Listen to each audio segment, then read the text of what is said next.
The phone call came on October 11th, 2025. Diane Keaton was 79 years old. She lay in her California home, the afternoon light slanting through windows she had gazed from for decades. Her family made the call they always knew would come. By evening, the world knew she was gone. But something unexpected happened next. In his New York apartment, Al Pacino received the news in silence. He did not cry. He did not make statements. Instead, he reached for a book on his shelf, a memoir he had published just 1 year prior, and he opened it to the pages he had written about her. For 40 years, he had said almost nothing. Then, in his final years, he wrote everything. The words were simple, haunting. They read like a letter he had never sent, a confession buried in ink, waiting for this exact moment to surface. What nobody expected was that his silence had never meant he forgot. It meant he was still loving her all along. It was 1970 when everything began. Hollywood was changing. The old guard was fading. Studios were desperate for faces that felt real, that carried the weight of something genuine instead of polish. A new era was arriving, and nobody quite knew what it would look like yet. Francis Ford Coppola was 30 years old when he decided to film The Godfather. He had a vision nobody else could see. The studios told him he was insane. They wanted an established star, someone safe, someone proven. But Coppola saw differently. He saw Al Pacino. The casting directors laughed. Pacino was 5'7". He was unknown. He had done theater in New York, small roles, forgotten plays. But Coppola wrote in his notebook, "There is a silence in him that terrifies people. That is the silence of Michael Corleone." For Kay Adams, Coppola needed someone equally uncertain, someone who felt like she did not belong in this dark underworld. He chose Diane Keaton, a stage actress barely known, fresh from Broadway, searching for something beyond the theater. She was 25 years old. She had no idea her life was about to splinter into before and after. The audition happened in a small bar in Manhattan. Two young people, strangers, asked to perform a love scene together. Diane would later describe that moment. "I remember him sitting across from me in the smoke. He barely spoke. He just looked. And that silence, it drew me in completely." Al did not know how to explain what happened. He simply knew that when she read her lines, he believed every word. When she moved, something shifted in the room. He thought, "This is the only person who can make this work." By March 1971, they were on set together in New York, filming the wedding of Connie Corleone. 8 months of shooting, 8 months of proximity that would reshape both their lives forever. On set, Al was isolated. He spoke to almost no one. He arrived early, he left late. Other actors found him difficult. Crew members whispered, but Diane noticed something different. She noticed that he was not cold. He was afraid. There was a vulnerability beneath the silence. One afternoon between takes, she made him smile. Nobody remembers how. They only remember that it was the first time anyone had seen him smile in weeks. That small moment became a corridor. Through it walked understanding. Through it walked something neither of them had names for yet. When The Godfather premiered in March 1972, the world stopped. Critics wrote about the authenticity of the film. They wrote about the raw power of Pacino's performance. They wrote about how Keaton made Kay Adams feel like the only human in a world of monsters. But most of all, they wrote about the chemistry between them. That inexplicable thing that cannot be taught or faked. They look at each other like they are remembering something neither of them has lived yet, one critic wrote. After the premiere, Al invited Diane to dinner at a small restaurant near Central Park. It was March. Spring was arriving. For the first time, they talked without cameras watching. They talked about fear, about ambition, about why they both became actors in the first place. Diane remembered, he was not charming. He did not try to be anyone other than who he was. That is why I fell in love with him. Success hit like a storm. Al became the new archetype of the cold hero. Producers wanted him for everything. He was nominated for an Academy Award at 22 years old. Dog Day Afternoon made him a legend, Scarface made him immortal. Diane's career erupted differently. Annie Hall changed cinema. She won the Academy Award for Best Actress. Suddenly, she was not just an actress, she was a symbol. The symbol of the modern woman. Intelligent, witty, uncompromising. She spoke about women's freedom in interviews. She refused to play small roles for powerful men. But something else was happening too. They were becoming famous. Fame is a strange thing. It lifts you to heights you never imagined. It also isolates you in ways you cannot escape. Al withdrew further into himself.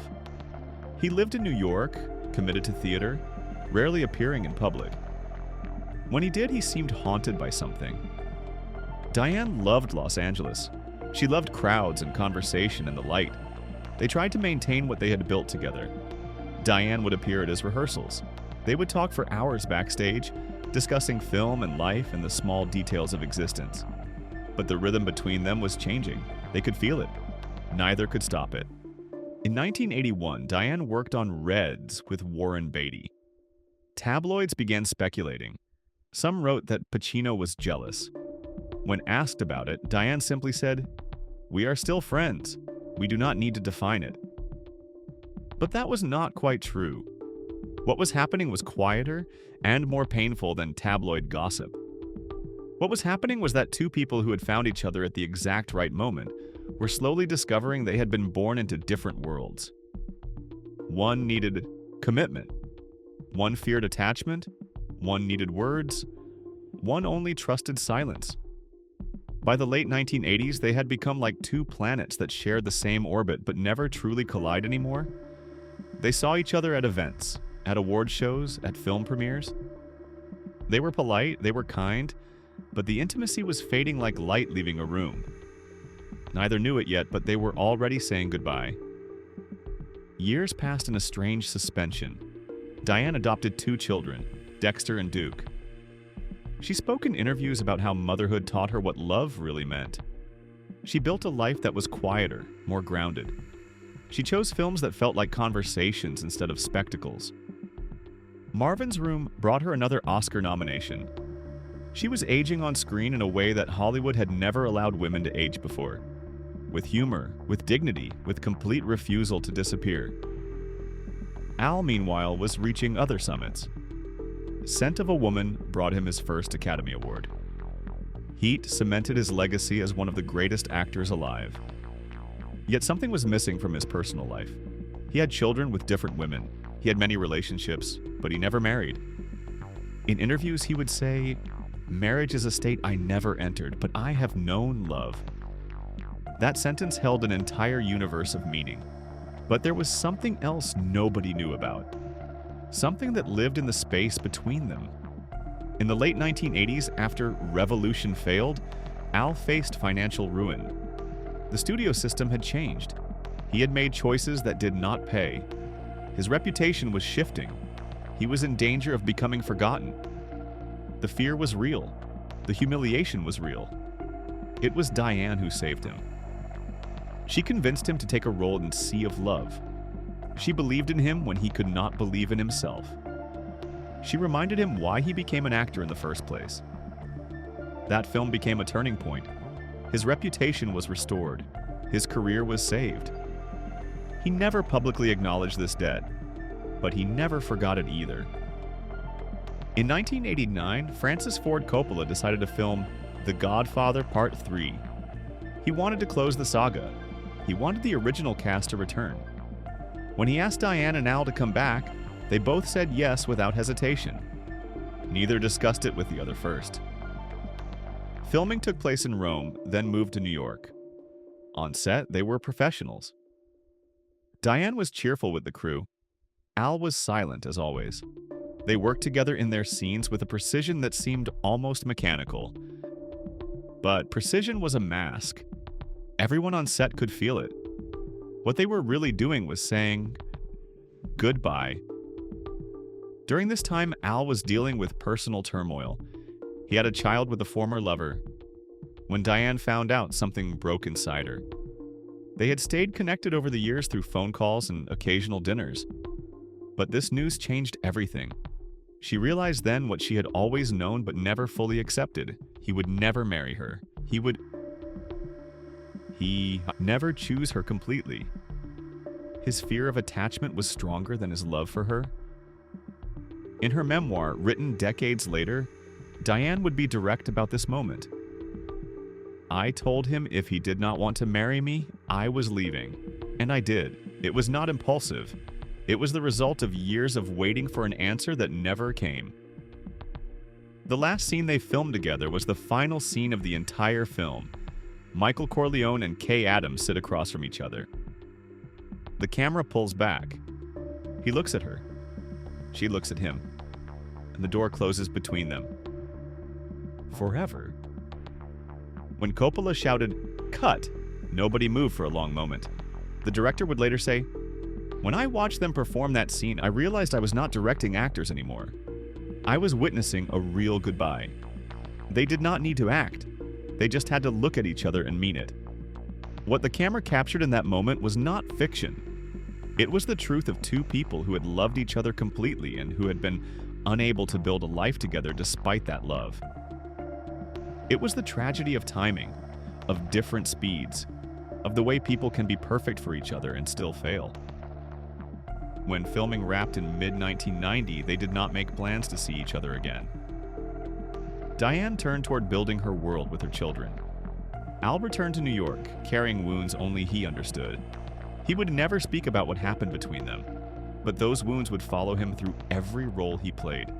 They would appear in the characters he chose. They would echo in the silence he performed so well. 3 decades passed. Diane continued working.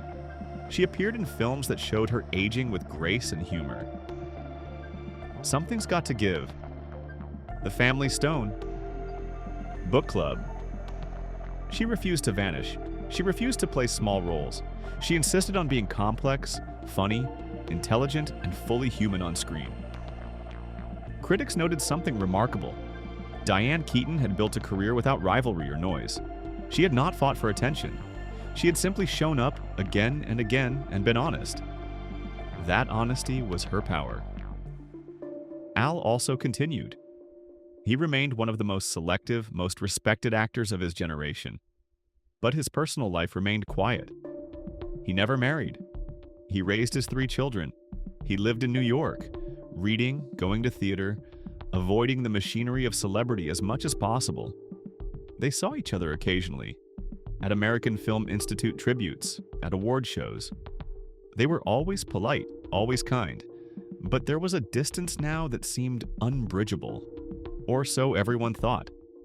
In 2024, at 84 years old, Al Pacino published his memoir. He called it Sonny Boy. Nobody expected it. He had spent his entire career avoiding interviews, avoiding exposure, avoiding the machinery of self-promotion. But in his final years, something shifted. He decided to write his own story, to speak truths he had kept buried for decades.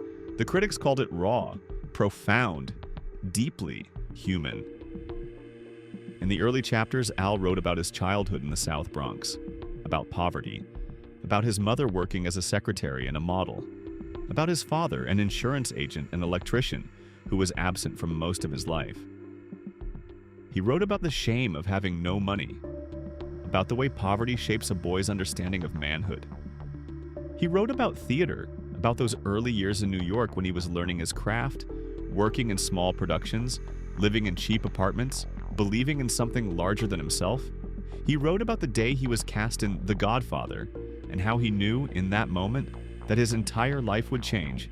But it was the middle chapters that stopped the world. It was the pages about Diane. Al wrote about meeting her, about the audition, about that first moment when she walked into a room, and he understood that she was different, that she was not just an actress but a person who contained multitudes.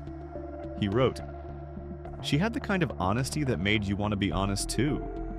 She did not perform kindness, she simply was kind." He described working on The Godfather with her. He described how she became the only bridge between him and the crew. How she made him smile when nobody else could. How, when he was silent, she never pushed him to speak. She simply sat with him in the silence and made it feel safe. Then came the passage that made readers stop. Al wrote, "We were drunk together after one of the shoots. I cannot remember the exact date. I remember the exact feeling.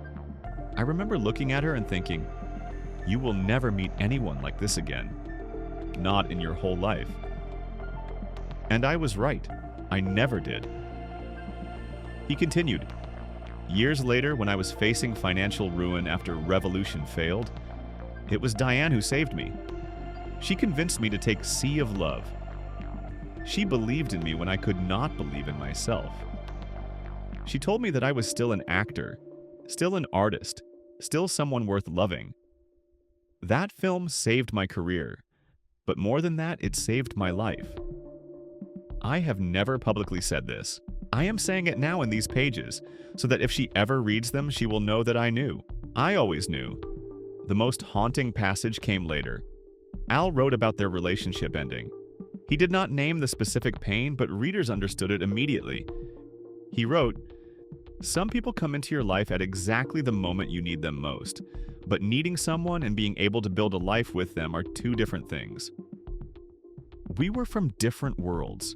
We moved at different speeds, we wanted different things, or perhaps we wanted the same things but in different ways. I will never know. What I know is that I let her go when I should have fought harder to keep her. I carry that knowledge the way some men carry scars from wars they survived." Then, a line that would be quoted everywhere. "She helped me through my ruins when I could barely stand, and I was too afraid to help her build the life she deserved. That is a regret I will carry until I die, and I am grateful for it. Regret means you have loved someone. Regret means you know what you lost. I would rather carry this weight forever than forget that I ever knew her." When Sonny Boy was published, it became an immediate sensation. The film world erupted. Critics praised the memoir as one of the most honest books ever written by an actor. They called it profound. They called it painfully human. Every major publication excerpted the passages about Diane. Suddenly, everyone wanted to know about their relationship. The tabloids that had forgotten about them decades ago came roaring back. News outlets ran stories. Al Pacino finally speaks about his relationship with Diane Keaton. The love story Hollywood never knew. But the strangest thing happened next. Diane read the memoir. She read every word, and she responded, not with bitterness, but with quiet grace. In one interview, when asked about what Al had written, she simply said, "I always knew he was thinking about me. Even when we were not together, I felt it. And I am grateful that he finally put it into words." She smiled. That same smile that had drawn him in all those years ago, and said, "We were two people trying to build something real in a world that does not value real things. We tried our best. And that is enough." The film world watched this unfold with fascination.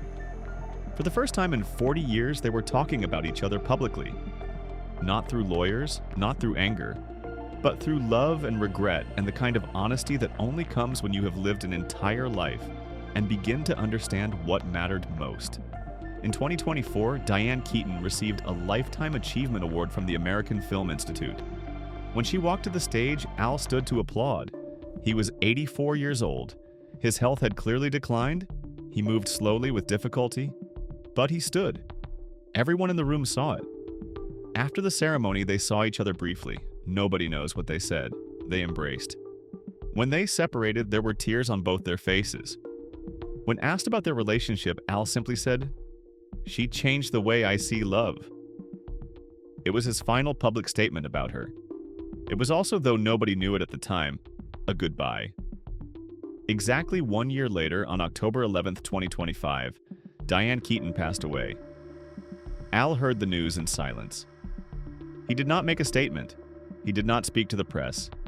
He simply held his memoir in his hands and understood that everything he had written had been a letter to her. A letter that arrived exactly when she needed to receive it. A letter that said, "I remember. I have never forgotten. I have always loved you." The letter finally reached her just in time. When Diane Keaton died, the world mourned collectively. Her obituaries appeared in every major newspaper. The New York Times called her an icon of intelligence, grace, and independence in American cinema. Vanity Fair wrote, more simply, Diane Keaton was not just an actress. She was the attitude and personality of an entire generation. Thousands posted photographs of her on social media. Images from Annie Hall, images from The Godfather, images of her aging fearlessly on screen. Young actors posted tribute videos. Directors who had worked with her shared stories of her generosity and authenticity. But something unexpected happened in the days after her death. People began rereading Al Pacino's memoir. The passages about Diane were shared everywhere. They went viral on social media. Film students analyzed them. Scholars wrote about them. A generation that had never seen them together on screen suddenly understood what had been lost. They understood that Hollywood had given the world two of its greatest artists, and that those two artists had loved each other in ways that the world was never meant to fully understand. Al did not attend a public funeral. Diane's family kept the service private, true to her wish that certain things should remain sacred. But in the days after her death, Al gave one statement to the media. He said, "I loved her. She was the soul of Kay Corleone. She was the soul of every film she touched. She was a great artist and a better human being. She made the world more honest. She will be remembered. She will be cherished. And she will be missed every single day." Those words were quoted in every tribute that followed. Diane Keaton had changed cinema. Before her, female characters on screen were often defined by their relationship to men. They were wives, they were lovers, they were plot devices.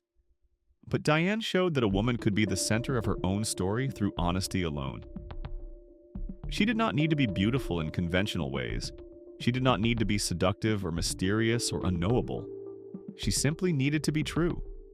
In Annie Hall, she was neurotic and funny and deeply intelligent. In The First Wives Club, she was powerful and comedic and fully realized. Even in her later years in films like Something's Got to Give, she refused to play the invisible older woman that Hollywood traditionally offered. Instead, she was sexual and vulnerable and funny and completely, utterly human. Critics and historians would note that Diane Keaton made aging look fearless. At nearly 80, she was still working, still appearing regularly in films, still refusing to disappear into silence. Her style became iconic. The wide-brimmed hats, the crisp way of speaking, the refusal to apologize for taking up space. All of it became a statement, not just about fashion, but about freedom and identity and the radical act of being yourself. Al Pacino's legacy was different but equally profound. He showed that an actor did not need to be talkative to be powerful. He showed that silence could be louder than words. He showed that the real work of acting happens in the eyes, in the gaze, in the spaces between dialogue. Every character he played revealed another layer of the human condition: pride, weakness, yearning, solitude. He was not always sympathetic, but he was always honest. He played villains and heroes and men existing somewhere in between. But perhaps his greatest legacy was Sonny Boy. In that memoir at the end of his life, he gave permission to other artists to speak their truths. He showed that vulnerability was not weakness, that admitting regret was not failure, that love, even when it does not work out the way you hoped, is still worth celebrating. After Diane's death, The Godfather took on new meaning. That final scene between Michael and Kay, the scene that was filmed when they were already saying goodbye to each other in real life, became sacred. Film students watched it. Critics analyzed it. Everyone understood that what they were watching was not just acting, it was the capture of something real. Two people looking at each other, really looking, with the full weight of their history in that gaze. The world began to see their story not as a tragedy, but as something more complex. It was a love story that did not end in marriage. But it did end in legacy. It did end in art. It did end in something that would outlast both of them. Diane and Al had not built a life together, but they had built something larger. They had built a mirror that reflected the world back to itself. They had shown that love takes many forms, that sometimes the deepest connections are the ones that cannot be publicly named. In the end, the story of Diane Keaton and Al Pacino is not a story about Hollywood. It is a story about time, about the way time moves differently for different people, about how you can meet someone at exactly the right moment and still somehow be born into different worlds. It is a story about the courage it takes to be honest. Diane refused to perform who she was not. She refused to be small. She refused to disappear. That refusal cost her things. It cost her comfort. It cost her ease. But it gave her something more valuable: authenticity, a life lived in truth. It is a story about the burden of silence. Al carried his love for Diane in silence for 4 decades. He never spoke about what she meant to him. He never publicly acknowledged how she had saved him. But that silence did not mean the love was not there. It meant the love was so deep that he could not find words large enough to contain it. Until he was old. Until he was ready to die. Until he understood that the words mattered more than the silence ever had. It is a story about the way we measure loss. We often think of relationships as failures if they do not end in marriage. We think of love as unsuccessful if it does not result in happily ever after. But what if we are measuring wrong? What if a relationship is not defined by how it ends, but by what it creates while it exists? Diane and Al created art together. They created The Godfather and The Godfather Part 3. They created moments on screen that still move people decades later. They created a legend that the world will never forget. Is that not enough? Is that not, in fact, everything?